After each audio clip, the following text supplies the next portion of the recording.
Hi అండి, welcome back to crazy Munni వంటలు. అందరూ బాగున్నారండి? నేనైతే చాలా బాగున్నాను. ఇవాళ మన కర్రీ అయితే మసాలా మునక్కాయ టమాటా కర్రీ అండి. లేట్ చేయకుండా అయితే వీడియోలోకి వెళ్ళిపోదాం.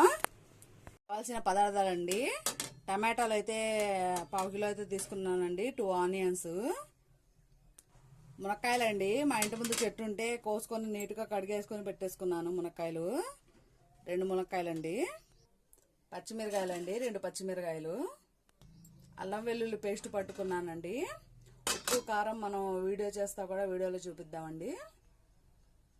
స్టవ్ ఆన్ చేసుకొని ప్యాన్ పెట్టేసుకోవాలండి. మనం కర్రీ చేసుకునేది ఆయిల్ అయితే వేసేసుకోవాలి.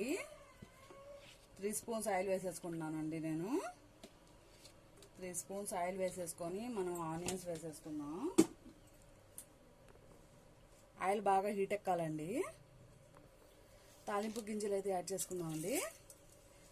తాలింపు గింజలు యాడ్ చేసుకుని జీలకర్ర యాడ్ చేసేసుకుందాం. కొంచెం అది కొంచెం కాలిపోయింది కదండి.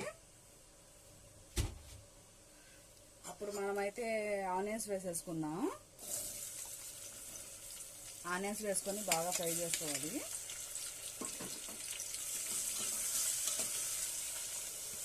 టమాటోస్ కూడా వేసేసుకుందామండి. టమాటోస్ కూడా వేసుకొని మగ్గనిద్దాం. కొంచెం ఫ్రై అవ్వాలండి ఇవి కూడా. ఇవి చూడండి బాగా మగ్గుతున్నాయి చూడండి.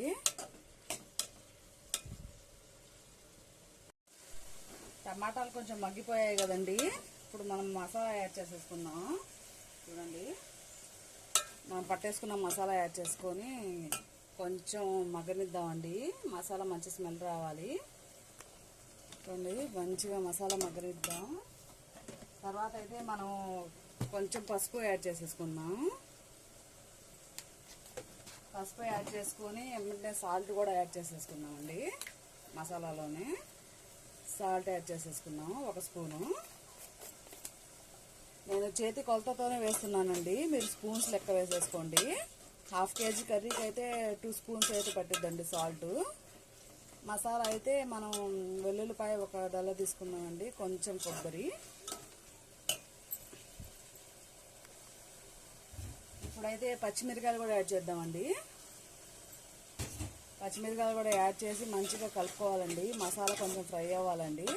తర్వాత మనం మునక్కాయలు యాడ్ చేసేసుకుందాం. చూడండి టమాటాలు బాగా మగ్గిపోతున్నాయి చూడండి. బాగా మసాలా కొంచెం ఫ్రై అయిందండి. ఇప్పుడైతే మనం నీట్గా కోసేసుకున్న మునక్కాయలు కూడా వేసేసుకున్నాం. వేసేసుకొని మంచిగా ఇలా కలుపుకోవాలండి. మసాలా పట్టేలాగా మునక్కాయలకి చూడండి ఇలా కలిపేసుకోవాలి. కలిపేసుకొని మూత పెట్టేద్దామండి. ఇంకా మగ్గుతాయి బాగా. అవే కర్రీ అయితే బాగా మగ్గిపోయింది చూడండి. ఇప్పుడు మనమైతే మీ ఇంట్లో పిల్లలు ఉంటే, లేదమ్మా మా ఇంట్లో పిల్లలు ఉన్నారు అది ఇది అనుకుంటే మాత్రం కొంచెం వాటర్ అయితే యాడ్ చేసుకోండి. లేకపోతే మాత్రం కొంచెం ఆయిల్ యాడ్ చేసుకున్నా పర్లేదండి. మనకు అన్నంలో బాగా కలిసిపోయిద్ది. కారం కూడా యాడ్ చేసుకోండి. ఆల్మోస్ట్ కర్రీ అయితే అయిపోయిందండి. మీ ఇంట్లో ఎంత కారం తింటే అంత కారం యాడ్ చేసేసుకోండి. ఎందుకంటే మా ఇంట్లో పిల్లలు ఉన్నారు కదండి, అందుకే నేను 1 స్పూన్ యాడ్ చేశాను. ఆ పిల్లలు తక్కువగా తింటారండి కారం. అంతేనండి, టమాటా మునక్కాయ కర్రీ అయితే రెడీ అయిపోయిందండి. మసాలా వేసాం కదండి. Thanks for watching my videos అండి. Thank you. Subscribe to my channel please.